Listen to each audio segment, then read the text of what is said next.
Assalamualaikum warahmatullahi wabarakatuh. Halo semuanya, perkenalkan nama saya Talita Najma Nadifah dari NIM 204250002. Saya dari kelas PIAUD A. Nah, di video kali ini saya akan membedah fondasi teoritis mengenai literatur di balik etika AI dan agama. Ketika kita berbicara tentang artificial intelligence atau AI, yang sering terlintas di kepala kita itu kecanggihan, kemudian ada kecepatan, dan masa depan digital. Tapi pernahkah kita berpikir apa yang menjadi kompas moral dan saat mesin-mesin ini mulai mengambil keputusan krusial di hidup manusia? Artikel ilmiah saya yang berjudul Tinjauan Etika Agama terhadap Pengembangan Kecerdasan Buatan di Era Modern itu mencoba menjawab kegelisahan eksistensial tersebut. Nah, dalam video berdurasi 7 menit ini, saya ingin mengajak kalian semua untuk membedah dapur dari artikel tersebut. Kita akan melihat literatur kunci apa saja sih yang saya jadikan sebagai rujukan untuk membangun argumentasi bahwa teknologi itu membutuhkan sentuhan spiritualitas agar tidak berjalan liar. Yang pertama itu ada consuming. Nah, untuk di consuming ini itu untuk memetakan seberapa sih masifnya disrupsi AI saat ini. Saya merujuk pada karya Sinaga dan Peniarsi 2024 serta Rikianto dan Kurnia 2023. Literatur mereka itu memperlihatkan bahwa AI telah berevolusi dari sekedar eksperimen laboratorium menjadi kekuatan dominan yang menyentuh relung dalam cara manusia memaknai keberadaannya. Namun, apakah semua pemanfaatan ini aman? Nah, di sini itu saya memasukkan kajian kritis dari Argi, Vianuri, dan Nurmiati 2026 mengenai penegakan hukum dan pemanfaatan big data yang melahirkan dilema etis di luar batas teknis. Dan untuk membedah masalah bias algoritma dan diskriminatif, saya bersandar pada buku monumental dari Ruha Benjamin 2019 yang berjudul Race After Technology.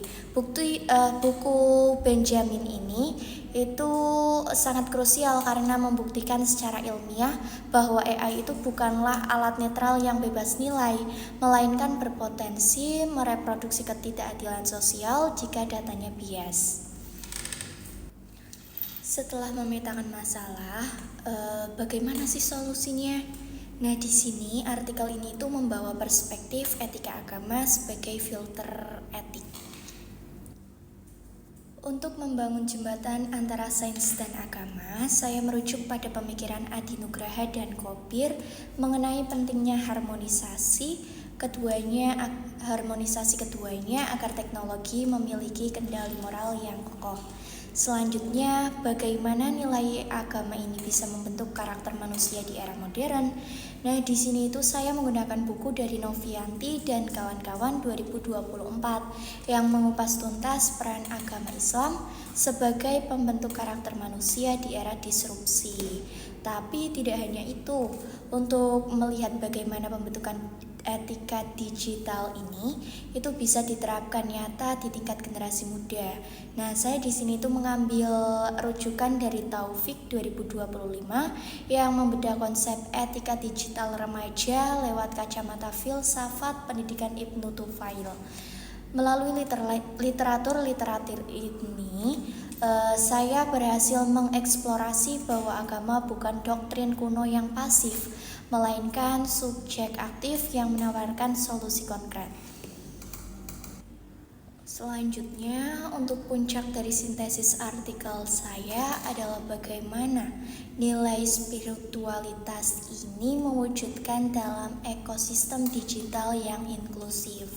Saya sangat terinspirasi oleh studi konseptual dari Fauzan dan Gusmanelli 2025 mengenai integrasi spiritualitas dan kecerdasan digital dalam desain pembelajaran pendidikan agama Islam di perguruan tinggi. Nah, karya mereka itu memberikan fondasi kuat bahwa integrasi lahiriah berupa kecerdasan digital dan batiniah berupa kekuatan spiritual.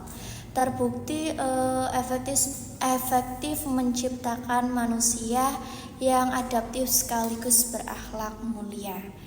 Dari semua literatur yang saya ramu dengan pendekatan kualitatif analitis, hermeneutika ini itu ditarik satu garis merah, yaitu prinsip maslahah dan maqasid al-syariah harus disuntikkan ke dalam pengembangan teknologi.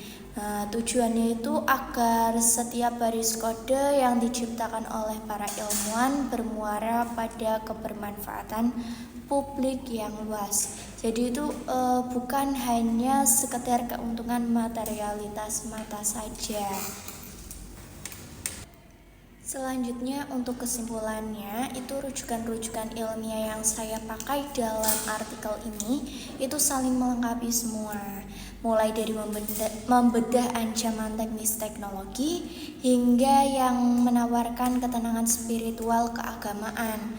Jadi melalui video ini itu saya ingin berpesan bahwa secanggih apapun kecerdasan buatan di masa depan, ia harus tetap diletakkan sebagai pelayan kemanusiaan. Jadi di sini itu manusia itu tetap menjadi subjek moral utama yang memegang amanah di muka bumi. Nah, terima kasih buat yang telah menyimak video bedah literatur ini. Sampai jumpa di diskusi-diskusi ilmiah berikutnya. Salam digital dan spiritual.